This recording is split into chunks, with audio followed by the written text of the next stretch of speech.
Alright, so my 6-wheel drive Land Rover Perentie Ambulance is stalled in the driveway and I can't get it started. I think it's the start solenoid. But we're going to turn the fuel pump servo on and see if we can get her started with a screwdriver.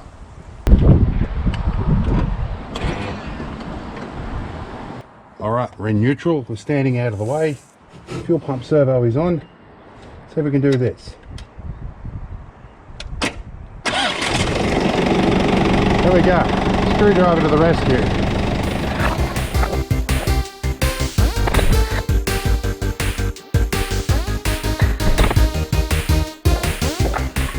Alright, so we have a new problem with the 6-wheel drive ambulance. She won't start. And I notice on the volts drop like it's trying, but I think the start solenoid's knackered. Just managed to start it with a trusty screwdriver across the start solenoid, and I've got to get to the chemo ward tomorrow for my multiple sclerosis treatment. However, I've had this problem in both of these vehicles before. Sometimes it's a changeover relay.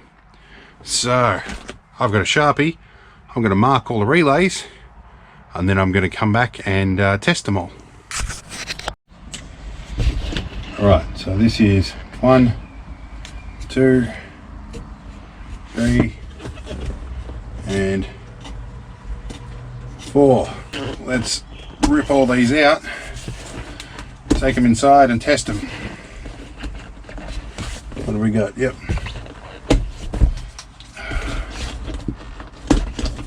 Alright, take them on my test bench.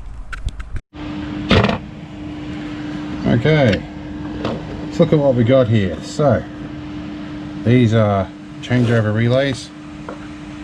This one is a different kind of changeover relay, and this one is something else. This is a brand newie that I think I've put in before that was the result of the problem.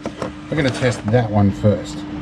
Now the way I'm going to test them, we have a continuity beeper on these two. I'm going to hook them up to the appropriate pins, which it looks like 85 and 86 are the pins, 87 and 30 are the two ones we want to test our continuity between. 87 and 30, which is usually that offset one. That's one there. Now we hook these probes up to 12 volts. Alright, now which two are the probes? The two side ones. Our coils are 85 and 86, which is pretty standard, so 586. That one's working. So that means that one should be normally closed. We put power onto it. So that one's working. I don't know yet. Might be my solenoid. I really hope it's not, because it's a pain. Alright.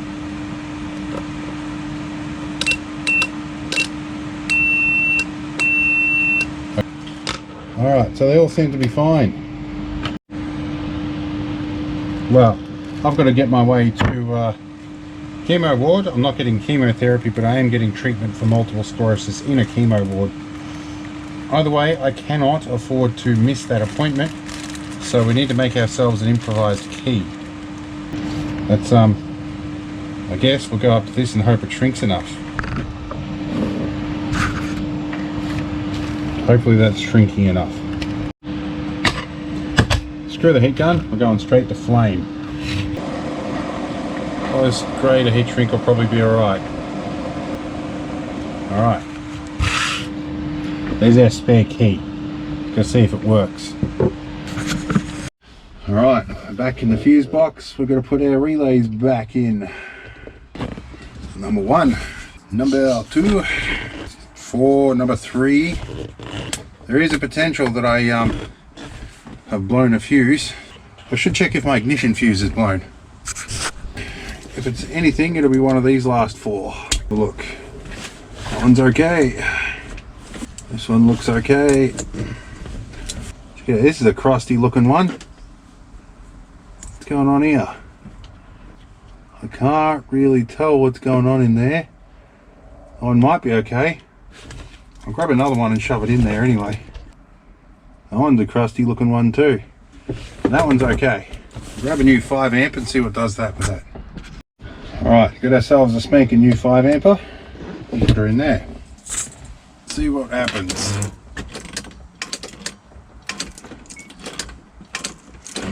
The relays are all clicking, but there's no fuses. So I'd say if the fuse had blown, the relay wouldn't click. So yeah, I'm going to go through all these fuses and just check them all.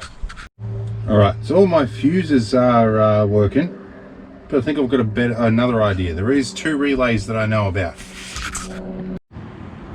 Now, hiding away under the front here is 1 relay here and 1 relay here. I forgot what these are about, but I think they have to do with the start system. And they're a bit loose. I can trace down what these are from the electrical diagrams. One of these has a wire going off to nothing. I don't know where that went. That might be something else. Anyway, these could be the culprit. I'll see if I can get them off to test.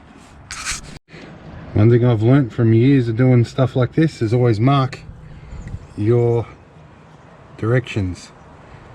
Now you might be able to see this is our starter motor at the bottom. This is a plunger that pushes the starter motor into the ring gear, which is in here. This is a solenoid, also known as a relay, tied out on here. Those 2 contacts there are the ones you bridge with a screwdriver. This one here is the trigger wire, and this one should be connecting to positive to make that solenoid work. I'm going to hook a clip lead up to that and go back to the positive on the battery and see if it ticks over. Okay, so over here we're using our plastic screwdriver lid and all the rubber hoses to keep our clip leads off stuff. This is the positive terminal. Oh, that works. So it's not our start solenoid, it's something else. Alright, so I switched to a different camera, and we've got to make some conclusions here because I don't have a lot of time. It's about an hour till sunset, and I need to have this working before the sun sets.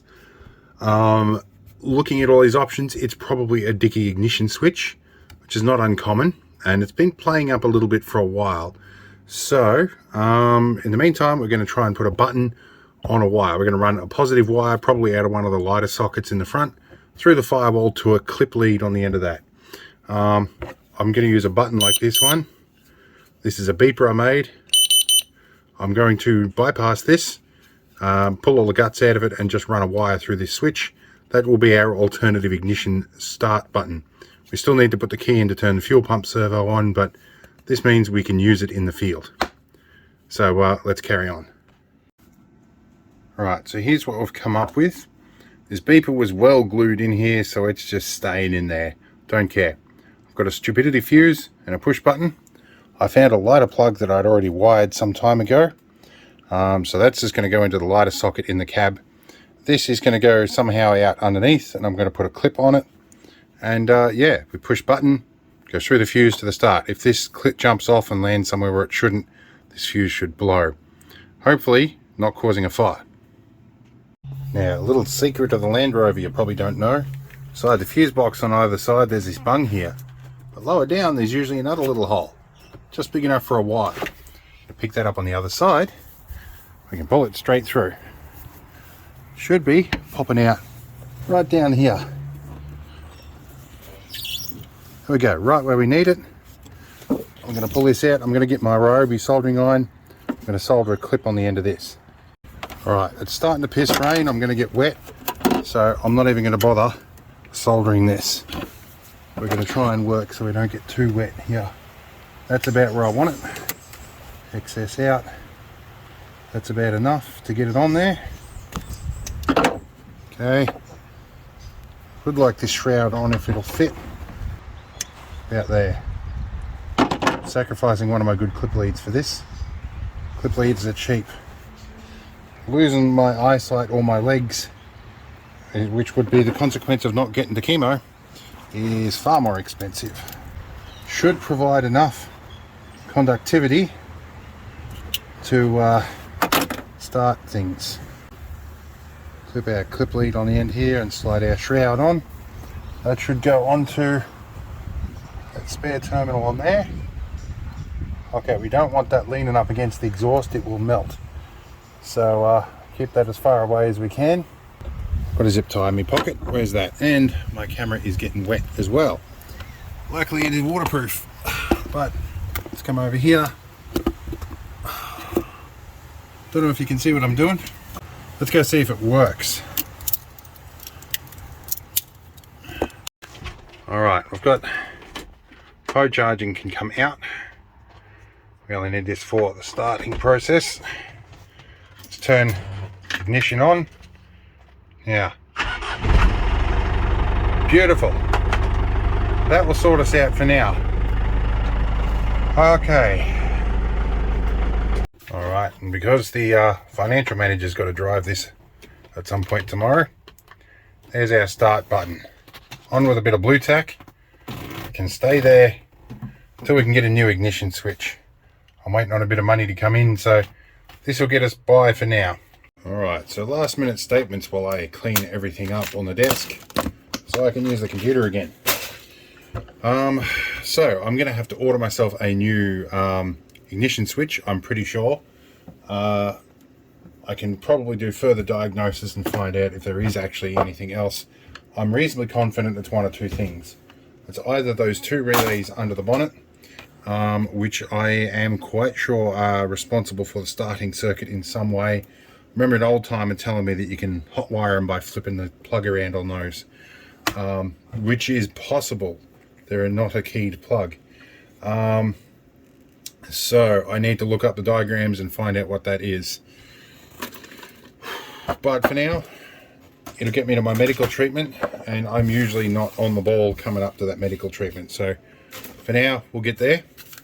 We'll be happy. And once the treatment kicks in, and when I'm all hyperactive and active again, I'll figure out what the real problem is. But for now, that's how you bypass your ignition switch. See you in the next one. Hope it's interesting.